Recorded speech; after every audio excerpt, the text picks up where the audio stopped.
Éfrasis, dícese de la representación verbal de una imagen visual. Antonio Torres Heredia, hijo y nieto de Camborios, con una vara de mimbre va a Sevilla a ver los toros. Moreno de verde luna, anda despacio y garboso. Del romancero gitano de Federico García Lorca. Esto es Babelonia, mal de letras.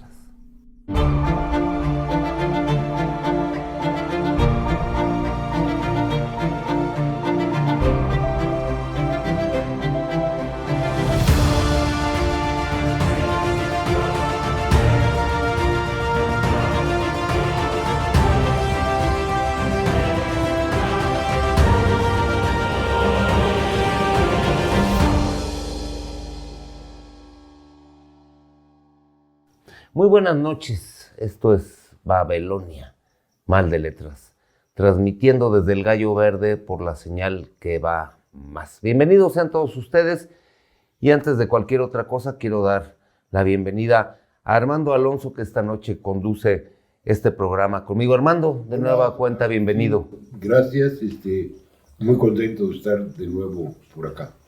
Muy bien, Armando, y damos la bienvenida, como corresponde, a nuestro invitado, el maestro Andrés Vázquez Gloria. Andrés, bienvenido seas y qué gusto saludarte y que nos acompañes esta noche en Babelonia. Oye, pues muchas gracias por la invitación y pues aquí estamos para platicar algo, ¿no? Y bueno, empezaba yo con esta figura retórica de la éfrasis a propósito de todos estos poetas que tratan de reproducir imágenes visuales y de, toda una playa de grandes pintores que, más allá de representar la realidad como tal, pretenden dibujar el alma de los objetos representados o hasta no representados, porque estamos en tiempos donde inclusive la mera noción de representación está abolida o en vías de aquellos artistas gráficos, en tu caso pintor y grabador, que pretenden dibujar el viento, la locura, las miserias humanas, el alma de los objetos y estas cosas inacibles que para el resto de los mortales serían francamente invisibles si no fuera por el ojo de ustedes los pintores.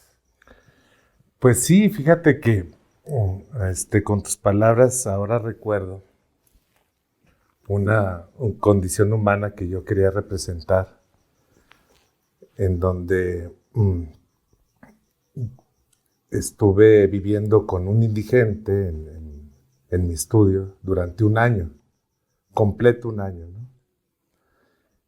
Y descubrí que la forma de representar la realidad no era representar como fotográficamente el asunto de las cosas que ves, sino simplemente vivir la realidad.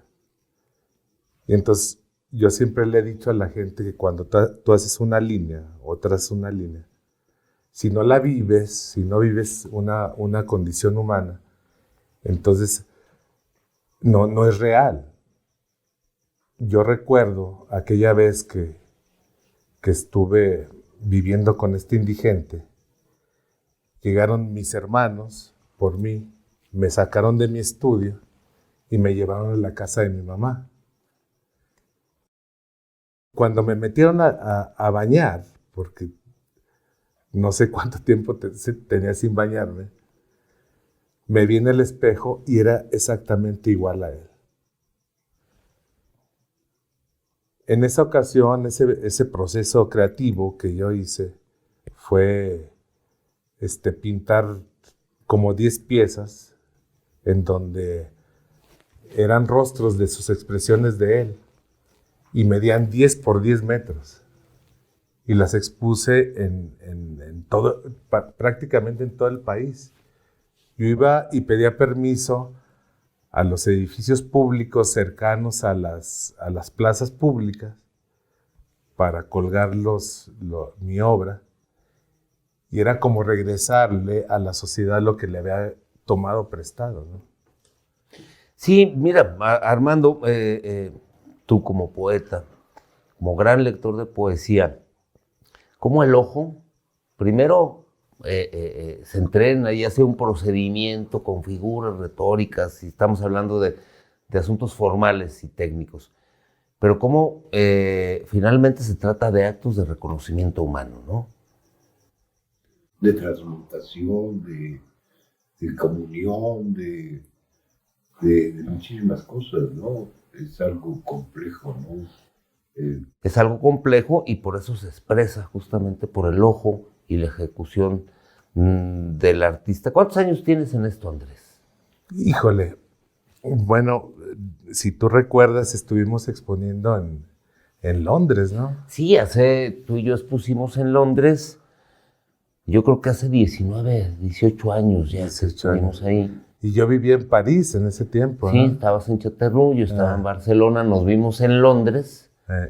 Tuvimos ahí hasta incidentes sí, muy divertidos a la distancia y estuvimos exponiendo, y después esta exposición, un trabajo que hicimos conjunto de algunos proyectos que hemos hecho juntos, Sí, mucho. se fue también ahí a la periferia de París, a Chateauroux. Sí. Me acuerdo que es uno de mis segundos de gloria, que decía Andy Warhol, ¿no? Que todos íbamos a tener nuestros segundos o nuestros minutos de gloria. Cuando en una sección de un suplemento de Le Monde, bueno, se nos menciona ahí a los artistas mexicanos, Andrés Vázquez Gloria y a Agustín Morales, pero tú ya tenías andadura en esto. Bueno, yo quiero platicarles que si recuerdan, pues yo viví en la zona de tolerancia, ¿no? O sea, representar la condición humana para mí siempre ha sido importante, y mi tema es el humano, en la condición en la que esté, y me gustan los temas de esa naturaleza, y yo estuve viviendo en la zona de tolerancia a los 18 años, me fui a los 19 a París, y regresé, y fue cuando nos encontramos con este proyecto, ¿no? Pero antes de eso, ¿por qué te dio por el grabado, por la pintura, por encontrar ese condicionamiento humano del que hablas? Pues fíjate que finalmente yo creo que fue una condición que yo quise poner como en un estatus, primero, a ver si verdaderamente Andrés Vázquez Gloria quería ser artista o no. Y vivir 4 meses en la zona de tolerancia me dio la oportunidad de generar nuevos proyectos, ¿no? Y de alguna manera era doloroso. O sea, yo quisiera empezarles a platicar de arriba para abajo, porque a lo mejor conocen la vida mía de cómo empezamos, cómo construimos las cosas. Pero, por ejemplo, no sé si toda la gente sabe que yo estuve en la cárcel, preso. Y eso, les voy a platicar algo. Yo llego a la cárcel, me hacen un estudio psicológico en donde dicen, dibújese usted, dibuje un árbol, dibuje una casa, y salí con el nivel de criminalidad altísimo. Por como dibujo, pues quien conoce mi obra sabe que pues así le hago, ¿verdad? Y me llevaron a la zona más complicada del Cerezo. Y fueron como una semana que estuve ahí. Y eso estuvo complicado, muy complicado, porque vivía con gente que había matado a su mamá, que habían hecho cosas, ¿no? Y yo estaba en un asunto muy complicado, porque pues yo era un artista que había expuesto prácticamente, mi obra está en todos los continentes. Y yo decía, ¿por qué me está pasando esto, no? Y prácticamente queriendo despertar, me cayó el 20 y me dijeron, una voz pues de fuera me dijo, oye Andrés, toda la vida pintaste la condición humana de los demás y no quieres voltear a ver tu condición humana. no la has querido pintar. Y yo tuve que pintar mi condición humana. Y hice un proyecto que se llama Autorretrato 50 días, que habla de mi condición humana, con un proyecto que yo no quería estar ahí. Yo busqué todos los proyectos con indigentes, con enfermos mentales, con prostitutas, y cuando caí en la cárcel tenía que pintar mi condición humana. Sí, experiencias duras. Bueno, finalmente nos platicaba la semana pasada Román de la escritura de su papá, el gran José Revueltas, y decía, era una pintura dolorosa. Y bueno, finalmente hay pintura festiva, hay pintura que es analítica, hay pintura que busca los absolutos. Ahorita que hablabas de la línea, pienso en Barnett Newman, Sí, como... que con una línea consigue un absoluto que ya aparte no pudo superar, ya no tenía ningún lugar a donde ir su pintura, entonces él siguió experimentando con esta línea que dividía las líneas más gruesas que se han pintado. Tenemos pintores trágicos, tenemos... Y bueno, finalmente tu vocación te dio por ahí, pero volviendo un poco a la pregunta, tú dices, quiero ser artista. ¿Por qué pintor y no músico?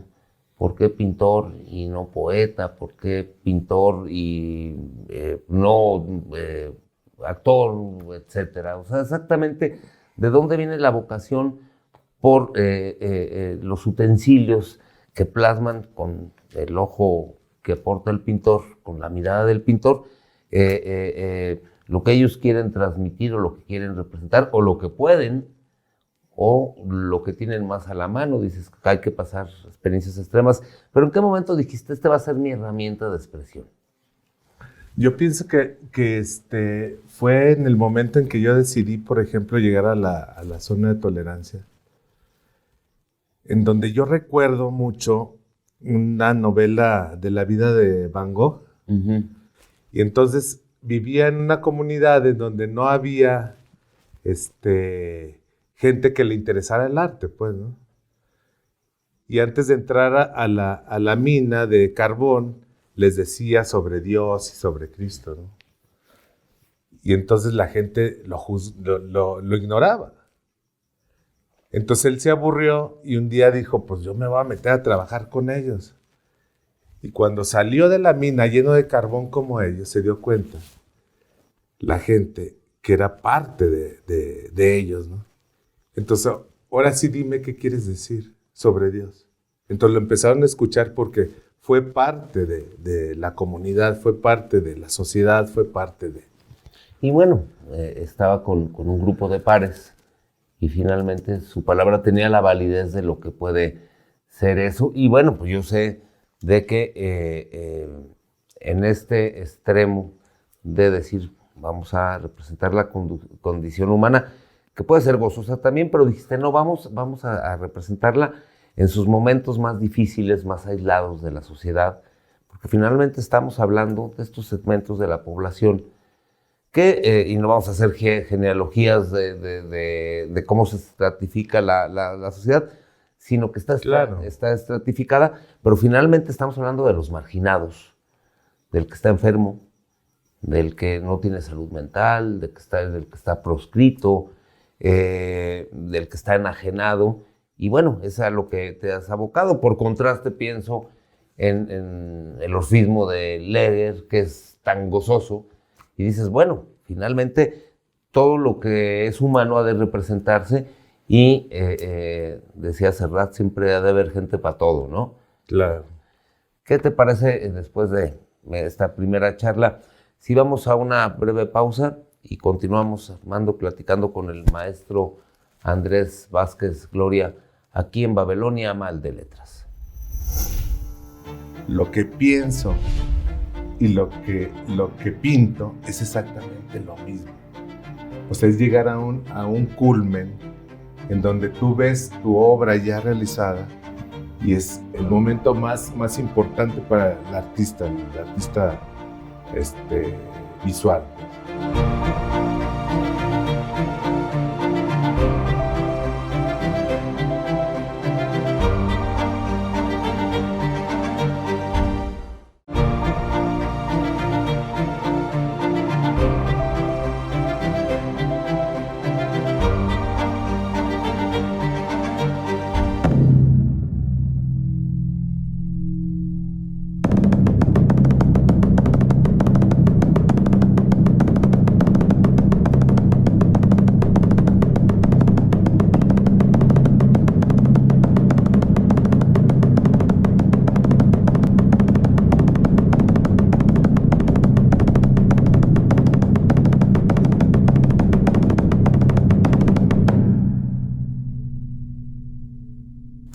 Continuamos. Esto es Babilonia Mal de Letras. Y bueno, siempre que estamos hablando desde una expresión artística hacia otra, tenemos un asunto que en lingüística se llama ruido y que tiene que ver los distintos códigos que manejan, pero en muchos sentidos la imagen y la palabra está representada. Yo hablaba del éfrasis y finalmente se ha intentado hacer exégesis de los cuadros y decir, pues estos son sus significados, un poco en base a la técnica, a los asuntos formales, a las personalidades. Hablábamos de Van Gogh. ¿Cuántas veces un poeta, pues realmente lo que está es representando en una imagen un elemento discursivo? Porque son historias, y esto me lleva a un asunto que recuerdo muy bien de Andrés, es que hay quien titula sus cuadros como composición 3, o con un número, o palabras muy abstractas como crepúsculo. Y en cambio Andrés es muy dado a unos títulos literarios, casi de un verso o a veces más extensos. Sí. Y lo vimos en un trabajo que inclusive hicimos juntos, donde tú ponías las imágenes y yo ponía las palabras sombras dóciles. Y versos reales. Pero bueno, empezaste dijiste voy de arriba para abajo, y yo quiero volver un poquito para abajo para entrar a asuntos formales. Finalmente, tu estilo es ya muy reconocible. Encontraste tu voz o tu imagen o tu técnica, y entonces es muy fácil discernir cuando ve uno un Vázquez Gloria, dices, esto es de Andrés. No le pasa, hay pintores que se tardan muchos años y hay algunos que nunca consiguen la mirada. Tus primeras obras, ¿de qué año datan? ¿Cuántos años datan? Yo pienso que mi primera exposición fue cuando tenía 14 años, individual. Uh-huh. Fue en el Congreso del Estado de Aguascalientes, y eran obras que seguramente si las vuelvo a ver me da pena verlas, ¿no? Bueno, a todo mundo las obras tempranas, hay quien las niega, hay quien las destruye inclusive, pero bueno, finalmente son parte de la formación. ¿Estudiaste? No, fíjate que estoy estudiando en la actualidad una licenciatura, porque la vida me llevó por un camino amable con el asunto del arte. Empecé muy joven a quererme poner metas, y pues lo logré, y la vida se empezó a dar así, de esa manera, ¿no? Y no tuve oportunidad de estudiar porque, como les decía hace rato, ni un taller, no estuviste en ningún taller. Nada. Armando. Completo autodidacta, entonces. Autodidacta completamente. Digo, soy director del Taller Nacional de Grabado. Y maestro de generaciones, aparte, o sea, te dedicas al magisterio, enseñas. Sí. Enseñas cosas de técnica, por eso la pregunta. Por 10 años o más, no recuerdo ahorita, fui maestro de la Universidad Autónoma de Aguascalientes, dando la técnica de dibujo para diseñadores y arquitectos. Y aparte daba clases de apreciación y crítica de la pintura del siglo XIX. Y los rectores me daban un permiso especial para poder hablar, o sea, dar clase, pues. Sí, porque bueno, las universidades exigen algún grado, pero hay muchos maestros. Y de hecho, ahora mismo, en Europa, cuando compruebas que eres hábil, salvo en cosas delicadas como la medicina, pero dices, si tú tienes experiencia construyendo de 20 años, puedes ir a solicitar premios a algunos cursos, etcétera, y puedes decir, oiga, pues yo creo que me merezco. Volvemos al viejo asunto de J. Pani y Refugio Reyes. Claro. Se lo encontraba J. Pani y le decía... arquitecto sin título. Y el maestro Reyes, el constructor de San Antonio, nada más, o del Museo de Aguascalientes, le decía título sin arquitecto. Y entonces, bueno, pues evidentemente tu solvencia como dibujante. Entonces, ¿no participaste en ningún taller? Leía cosas y experimentaba, pues, ¿no? Pero yo pienso que el asunto es finalmente el conocimiento, ¿no? Si tú quieres llegar a algún grado sin tener el título, pues tienes que llegar a partir de tu voluntad.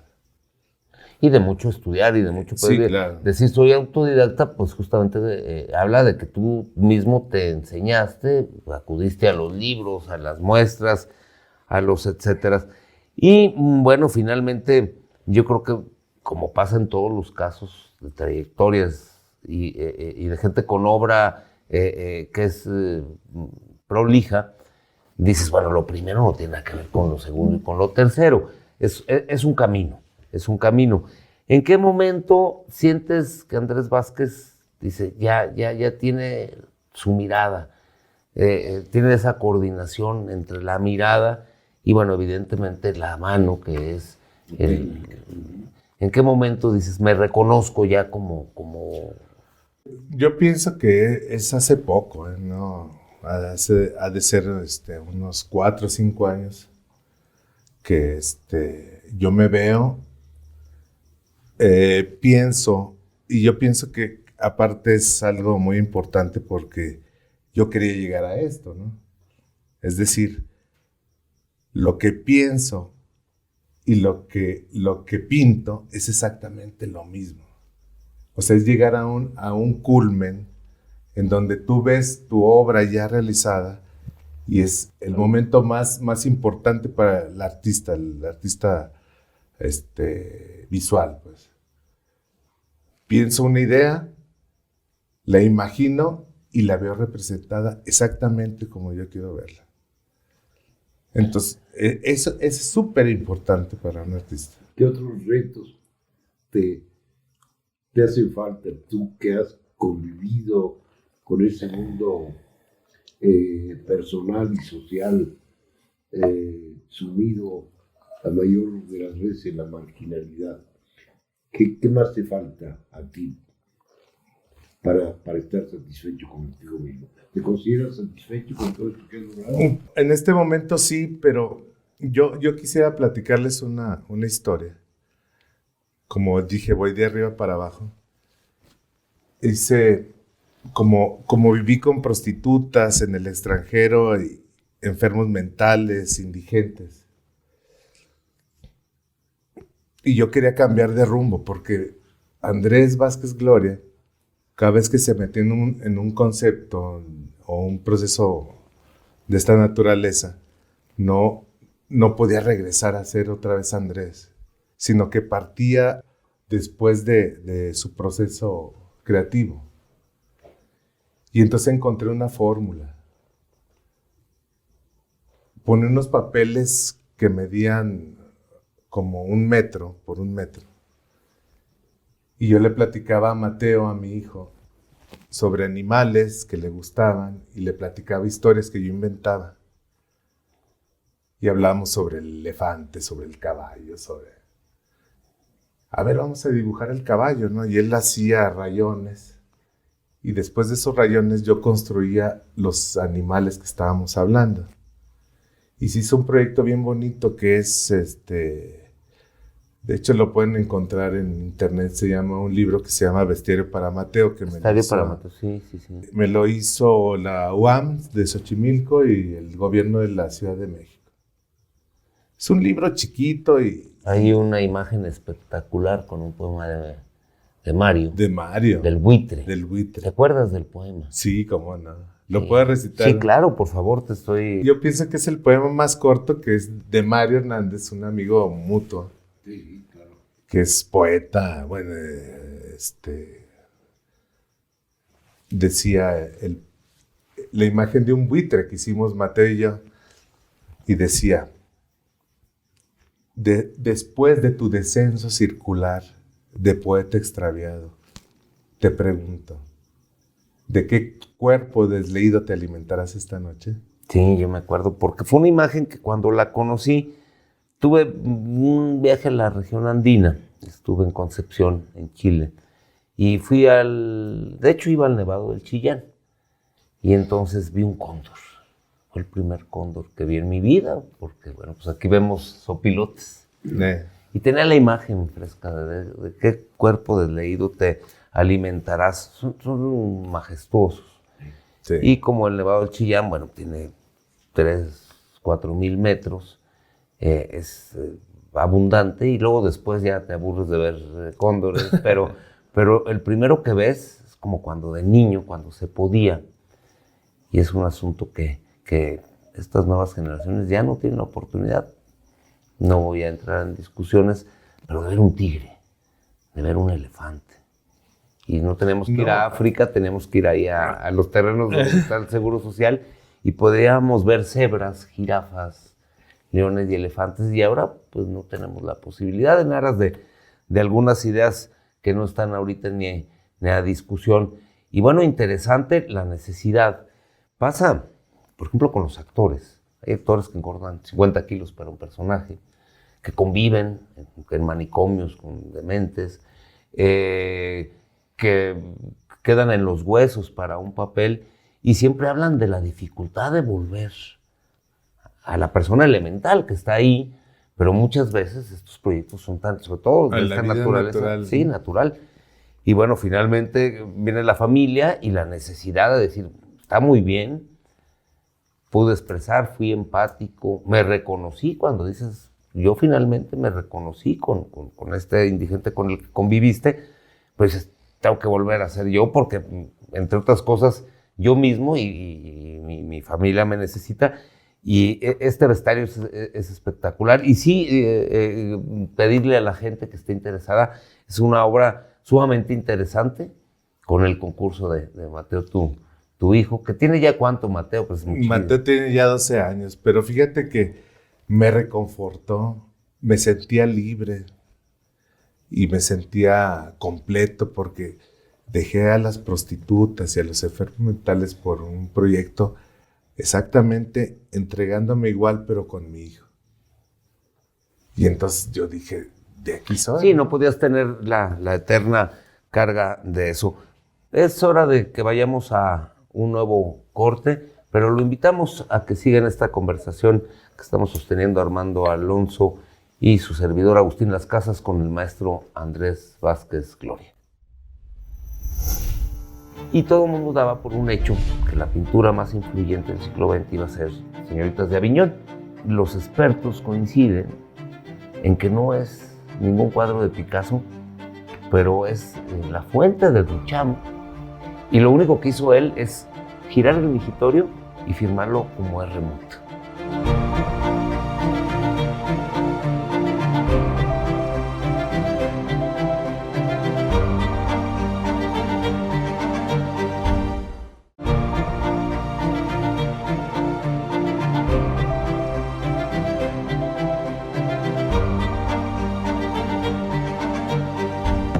Lo mío es el loco oficio del tiempo, escribió Octavio Paz. De Andrés también podemos decir que su oficio es el de darle trazo a la mueca, de iluminar la zona umbría, donde la luz del ojo distraído no penetra. Pintor, poeta visual, traza tragedias y canta las sombras dóciles. Pintor poeta, hacedor de mundos, cantor de vientos. Ese es de oficio el maestro Andrés Vázquez Gloria, que nos lleva por paisajes pasadizos oscuros, que el pincel hace visibles, por rincones del alma que sus dedos nombran. Pesadillas diurnas, ojos que son soles de una madrugada deslumbrante. Andrés nos ofrece una mirada que delinea y que nombra las orillas difusas que limitan la vigilia de los arrabales, allá donde habitan los monstruos, esos que su mirada nos desvela y nos obliga a ver cómo es que esos seres nos habitan. Sueños pintados, muecas que se han de recitar, musicales, y nos obligan a mirarnos en su espejo. Esto es Babilonia Mal de Letras. Continuamos platicando con el maestro Andrés Vázquez Gloria, y bueno, pues llegamos a la parte del programa donde hablamos, como con todos los artistas que nos acompañan siempre, de sus influencias, de estos, tú que te dedicas a la enseñanza también, y que de alguna manera, y de muchas maneras, eres un teórico de la pintura de los últimos 200 años, sobre las influencias. Armando, le preguntabas algo en el corte a Andrés. ¿Por qué el siglo XIX? ¿Solo porque te daban esa clase o tú escogiste comenzar con el siglo XIX con los alumnos? Porque yo pienso que fue una influencia muy importante para mí, ¿no? Digo, el Renacimiento también, pero el siglo XIX fue... Simbolistas, sí, románticos. La Bueno, modernidad, digamos. curiosamente, hace unos días hablábamos, Armando y yo, de Paul Cézanne, porque había sido su aniversario. Y para abrevar en todas estas vanguardias que son tan espectaculares y que siguen enamorando, porque eran movimientos de muchas aristas, con personajes muy interesantes, tenemos que ir a abrevar al 19. No podemos entender las vanguardias del 20 sin movimientos... Sin ver el 19. El 19. El primer pintor moderno para ti, porque fue una discusión que teníamos ahí en tu taller, donde nos reunimos tantos años, los miércoles. Pues será Goya, ¿no? Pues unos decían que Goya, otros decían que Whistler. Alguien aventuró Del Bosco, pero luego entendimos que él apelaba a una imaginería medieval todavía. Sí, todavía del... Sí, sorprendente porque parece atípico para su época, pero finalmente el Bosco apelaba a una imaginería que venía directamente de la Edad Media. Pero muchos hablaban de Goya como el primer gran pintor moderno, y algunos hablaban de Whistler, y había una serie de... Era lo interesante, que jamás hubo unanimidad, porque bueno, si no, señores, pues vamos a firmar el acta, sí, y levantamos la sesión y mejor nos dedicamos a otra cosa. Bueno, una obra que yo considero así como súper moderna de Goya es ese toro minotauro, que hay un, ¿cómo se llama? Aquelarre, ¿no? Sí, la aquelarre. Sí. La pintura negra. Sí. Sí, todos sus aguafuertes. Está el pelele aquel que es muy divertido, pero la aquelarre es impresionante. Aquella de Los sueños de la razón, engendran monstruos. Claro. Yo vi en el teatro museo Dalí, ahí en Figueres. Dalí compró unas copias completas de todos los aguafuertes de Goya y los intervino. Sí, cómo no. Tiene pinturas flamencas, intervenidas. Él que se sentía genial y lo era, hay que ver hasta dónde, pero que dijo, voy a tomar a los grandes maestros y los voy a intervenir. Eso lo hace cualquier profano y hubiera sido a lo mejor hasta motivo de causas judiciales. Claro. Porque no es lo mismo agarrar una reproducción de la Mona Lisa y ponerle un bigote como Duchamp que ir a pintar la Mona Lisa. Y aquí estamos hablando de una serie de aguafuertes de Goya. Y bueno, la verdad, de las cosas impresionantes. ¿Dónde crees que empieza la modernidad? ¿En Goya?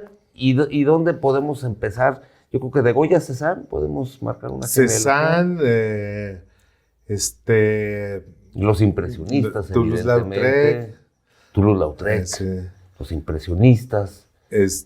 Van Gogh. Los expresionistas también, sí. Degas. Que Degas, piensas en Degas y piensas en movimiento. Y logra lo que luego tanto intentaron los futuristas italianos, los constructivistas rusos, inclusive el primer Duchamp, ese hombre bajando por la escalera. Por supuesto que era que hubiera sido influencia de... Sí, y claro que hubiera sido imposible sin Cézanne también. Claro. Que es el primero que dice que los principios renacentistas de la perspectiva pues son, entre otras cosas, un timo. Dice, la falsa impresión de pretender dar tres dimensiones donde hay dos. Y eran aquellos principios. Yo me acuerdo las nociones de ojos del punto solar, sí, que tanto nos entretenían. Y por ahí tengo un texto que acude a Da Vinci sobre las teorías de matemáticas del punto. Bueno, pues todo eso perteneció a un pasado de grandes maestros. Intente comprar ahorita un Tiziano para que vea de lo que estamos hablando, sí. Pero bueno, finalmente yo creo que a partir de ahí se rompe la representación. Y todo lo que nutre el 19 nos estalla con los grandes movimientos. El primero de todos, curiosamente, el futurismo. Marinetti es el primero en publicar un manifiesto. Tommaso Martínez. Bueno, Paul Klee Sí. hizo libros sobre, manifiestos sobre. Bueno, ya con Frank conceptos, Marx y con Kandinsky, que Sí. tuvieron aquel grupo que se llamó El Caballo Azul, Sí. ¿no? Previo a la Bauhaus. Y bueno, entramos en esta vorágine de pinturas emocionantes. A mí me emociona mucho porque son ruptura tras ruptura, como ya los Dada representan a Cézanne con un simio en un cuadro disecado, y le ponen este es Paul Cézanne Sí. cuando son sus herederos directos, ¿no? Claro. Oye, del siglo XX, ¿cuál sería el movimiento, la vanguardia que a ti más te llama la atención? Pues yo pienso que el Dada, Surrealismo. el surrealismo, no. Bueno, estoy muy apegado con el surrealismo porque, no sé si se acuerdan que yo llevé una exposición de Leonora Carrington de una obra inédita de su obra gráfica a partir de que conozco a su hijo, pues, ¿no? Estaba Pablo Wins Carrington, estaba el director de la Fundación Leonora Carrington, y me prestaron una obra que la maestra tenía, obra gráfica, pues, debajo de su cama, que no la habían soltaba. y que no la había visto nadie, ¿no? Entonces me la prestaron a mí para exponerla en el Taller Nacional de Grabado.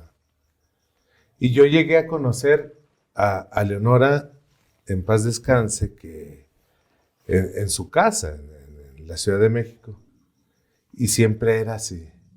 Cuando la conocí por primera vez, vas a entrar y te dan las órdenes, y tienes que hacer, tiene una olla de frijoles, ¿no? O sea, surrealista el asunto, ¿no? Y te va a servir un tazón de frijoles y te lo tienes que comer con ella. Entonces el asunto era mágico, pues, ¿no? Surrealista. Sí, porque yo tuve la oportunidad de conocerla en el número 8, pero curiosamente en la inauguración de pinturas de uno de los Castro Leñero. Yo creo que de Pancho.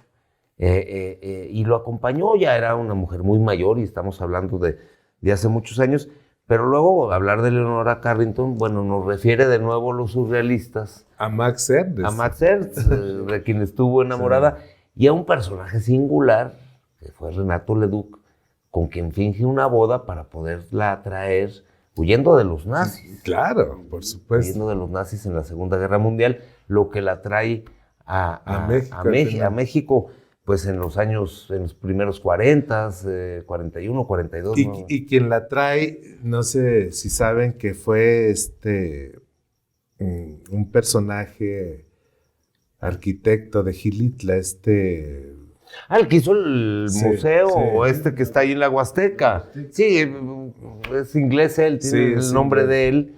Él fue su mecenas, Sí, y lo sí, trajo sí. a México, a Leonora, para que pudiera seguir pintando, porque Leonora se había quedado en un asunto, de hecho estuvo en un manicomio. Sí, bueno, pues primero el desamor que Sí, le pegó sí. muy duro, estuvo perdidamente enamorada de Max Ernst, que dijo que ella se vaya a México y yo voy para Estados Unidos y ya no quería. Y todo el mundo daba por un hecho que la pintura más influyente del siglo XX iba a ser las señoritas de Aviñón.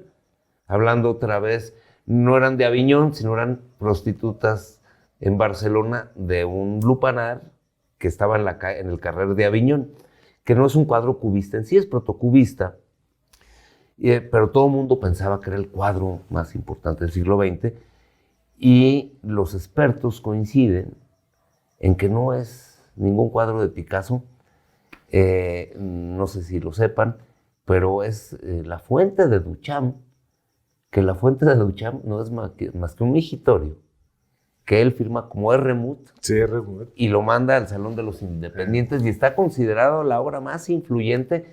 Y lo único que hizo él es girar el migitorio y firmarlo como R-Mut. El arte contemporáneo que provocó Duchamp, hay que estudiarlo mucho. Él ya no volvió a pintar. No, está en la idea del gran vidrio, lo logra y finalmente está en el Museo de Artes de Filadelfia, de Arte Contemporáneo de Filadelfia, pero hay una réplica que está siendo itinerante y hace 2 años, en tiempos de pandemia, estuvo en el Museo Herbes. Ah, sí. Con obra de Jeff Koons, o sea, cosas extrañas.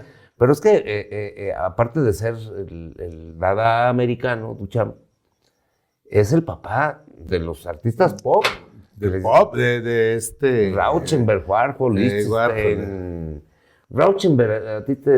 Es una cosa impresionante. Yo en Londres vi a Rauschenberg y a Rocco con unos cuadros enormes, rojos todos, Sí. con una línea. Lo de Marrosco es impresionante, sí. Yo, el otro día, hace poco, platicamos de la capilla Roscoe que tienen aquí en la Menil Collection, ahí en Houston, y que se construyó con unos cuadros de Roscoe negros, así monocromáticos, con su línea abajo, para el Hotel Seagrams de Nueva York, que finalmente dijo, no, pues se les va a quitar el hambre a los comensales con esto. Y están ahí son cuadros de 8 metros, 10 metros de arte impresionante. Rauschenberg, Lichtenstein, todos herederos de Duchamp. Yo digo, aparte yo no soy quien para decirlo, pero la verdad es que después que leí los argumentos que daban para declarar a La Fuente, Le Funté, como la obra más influyente, no la más bella, no la más cara, sino la más influyente. Pues que liberó de muchos prejuicios al arte, ¿no? Al arte. Y apela a un asunto elemental, que es el giro lingüístico. Cuando el alef fenicio se gira 90 grados, se convierte en el alfa. Y entonces tenemos un ideograma que se convierte en una letra, que es un símbolo. Y es un hecho fundacional del pensamiento simbólico. Y entonces la fuente está girada y luego, como la forma es triangular, dicen que apela a la Trinidad. Acuérdense que la representación de la Trinidad... Al revés. No, es un triángulo. Marcel Duchamp, que terminó jugando ajedrez en Cadaqués, justamente ahí se afincó y se dedicaba a jugar ajedrez. Tenemos que ir a un corte, porque si no aquí nos enrollamos. Así que regresamos pues ya a concluir y a despedir al maestro Andrés Vázquez. Bien, de Goya a Cézanne, al cubismo, al futurismo y a Duchamp. Y luego... Ahora pertenezco al Sistema Nacional de Creadores, que es un compromiso importante con el país, pues, ¿no?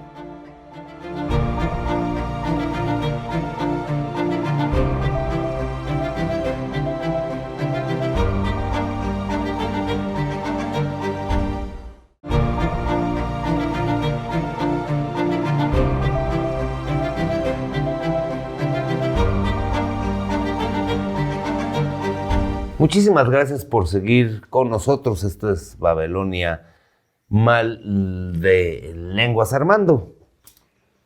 Bien, de Goya a Cézanne, al cubismo, al futurismo y a Duchamp. Y luego... Bueno, ahora pertenezco al Sistema Nacional de Creadores, que es un compromiso importante con el país, pues, ¿no? Y que lo que estoy tratando de representar es una condición humana que siempre quise hacer, como representar los circos, la fiesta del país. La raíz popular. Sí. Yo recuerdo ahora que de niño iba a la feria y quería investigar cómo era la mujer con las patas de araña, ¿no? que te metían en una cabina y tenías que verla, ¿no? Sí. Y la mujer que le levantó la mano a su mamá y se convirtió en la mujer lobo, la niña lobo. Y eso está sobre todo en la literatura, abundantemente, pero... No, pero a mí me tocó. A mí me tocó llegar ahí, digo, evidentemente eran trucos.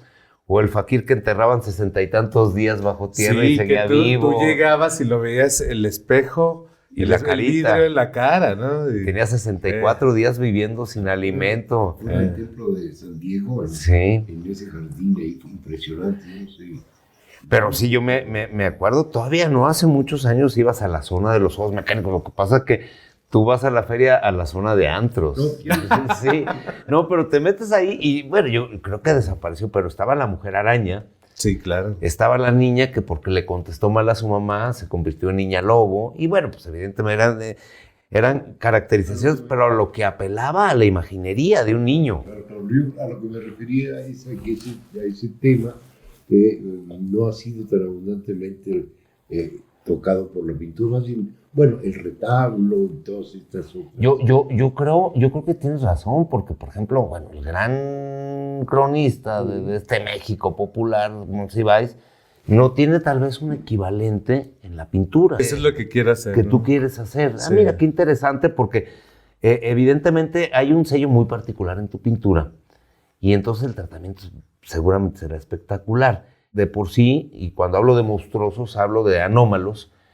Tus personajes tienen cuernos, tienen muchos pares de ojo. Quiero que sepa que en el comedor de mi casa reina un cuadro en rojo que no sabemos cómo se llama, pero siempre se le llamó al comensal porque es el que reina el comedor. Y entonces es un personaje que, entre otras cosas, tiene multiplicación de ojos, que es uno de los sellos de Andrés, y que aquí enfrente nuestro, y no lo podemos mostrar, hay un biombo con 2 ojos. Uno que yo dibujé y que se llama Un Ojo de Dios, y al lado hay otro que dibujó Andrés que se llama Un Otro Ojo de Dios. Sí. Entonces, bueno, pues ahí van las cosas. Oye, ¿desde cuándo eres miembro del Sistema Nacional de Creadores? A partir de diciembre. Ah, mira, recién, sí, porque recién. me estoy enterando. Pues primero, felicidades.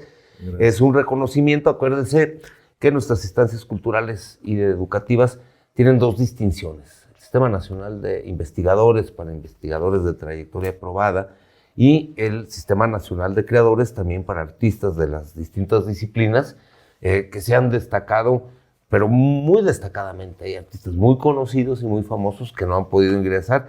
Felicidades. Y entonces tienes proyecto en marcha. Sí, ese que te digo, yo pienso que representar esa parte de México que yo descubrí que no está representada en la actualidad, pues sería importante como hacerlo, ¿no? Sí, el esboto creo que es la... Pero el esboto se limitaba un poquito a la tragedia que es luego que se solventaba por la intervención divina. Sí, gracias a Dios por ayudarme o por no. A la Virgen del Correo, hay uno que vi. Sí. Y los han retirado de los templos. Pero yo me acuerdo que antes en la Basílica de San Juan había una habitación llena de esbotos y había unos simpáticos. Entre ellos uno de una que le daba las gracias a la Virgen de San Juan porque algo pasó que la libró de que el marido la agarrara con otra persona, y entonces estaba muy agradecido porque gracias a la intervención de la Virgen de San Juan no le cayeron en la maroma. Hay expresiones muy populares, pero evidentemente esto de nuestras festividades creo que está poco representado. ¿Tienes más o menos la forma de decir grandes formatos, tantos cuadros, va a ser grabado? Yo voy a representar cada mes 2 piezas, una de grabado y una de dibujo, que miden 1 metro por 1 metro, y son personajes de circos todos. Sí, de circos todos. Sí, o sea, personajes que han actuado en... Volviendo a Toulouse-Lautrec, que hizo famosos a todos los personajes del Circo Antonio de París. Sí. Pero bueno, pues tenemos aquí el asunto popular. Qué pena lo de los circos, pero bueno, ya lo hablaremos en otro lado, porque aquello fue una buena intención que acabó hasta en desgracia, pues se murieron de hambre los animales, porque fueron personajes de los circos de nuestra niñez. Sí, claro, y yo no me voy a quedar con las manos cruzadas, pero Porque mis hijos les digo, oye, ¿cómo es la mujer con patas de araña? No, pues no tienen ni idea, ¿no? O les pregunto a ustedes, ¿cómo se llama el que avienta los cuchillos? Pues sí, el que aventaba los cuchillos, sí. Pero, ¿saben el nombre? No, No, nadie sabe el nombre. Entonces, estoy investigando cosas para... pues el cuchillero, no sé, el lanzador de cuchillos. algo ¿no? así, ¿no? Sí, lo vimos todos, les ponían griegos y cerraban los ojos porque decías, te van a atravesar aquí. Cuando yo era niño pasó un accidente con un hombre bala y me acuerdo que un compañero nuestro estuvo presente, entonces estuvo traumatizado, pero fue nuestro ídolo como 2 meses. Lo interrogábamos de qué había visto porque pues, desafortunadamente falló el mecanismo, que no es un mecanismo explosivo, sino era mecánico, era un resorte, pero pues, algo salió mal y el hombre bala pues se quedó incrustado, una bala perdida, una bala fallida. Y yo tenía 7 años y eso en las imaginerías. Y cuando crecemos y nos hacemos pintores, escultores, tenemos esas imágenes que nos marcaron para entender el mundo como lo conocemos. Y entonces finalmente va a ser importante y evitar que se pierda esa mirada, porque en estos tiempos de la corrección política tenemos una nueva cruzada moralizante, muy prohibitiva, no digas esto, de esto ya no se habla. Y los niños tienen que conocer a la mujer araña. Y me acuerdo de aquellas pobres muchachas y muchachos que por faltarle el respeto a sus papás o a sus mamás, se los tragaba la tierra. O no digas esto porque Dios te va a castigar Sí. o el diablo te va a llevar, entonces no sabes para dónde. ¿Para dónde? Oye, no, pero lo acabas de decir era buenísimo, se te va a secar la mano. Y entonces un día alguien le levantó la mano a un mayor y le dijo, se te va a secar la mano, dijo, pues si me seca me la mojo. Tan sencillo como eso. Pero fíjense cómo finalmente estamos hablando muy al principio de condiciones marginales, pero luego finalmente, hasta en lo más jocoso, lo más festivo, de la condición de quienes somos y el papel de los artistas para siempre estarnos recordando, regalándonos miradas originales de quiénes somos. De lo que hemos vivido, ¿no? De lo que vimos, de lo que tememos, de lo que anhelamos, de lo que nos hace feliz, lo que nos hace tristes, lo que nos asusta. Es esto finalmente el arte para los que no somos capillas de gente que hablamos en dialectos crípticos, no somos gente tan humana como todo mundo, como lo es el indigente, así de sencillo.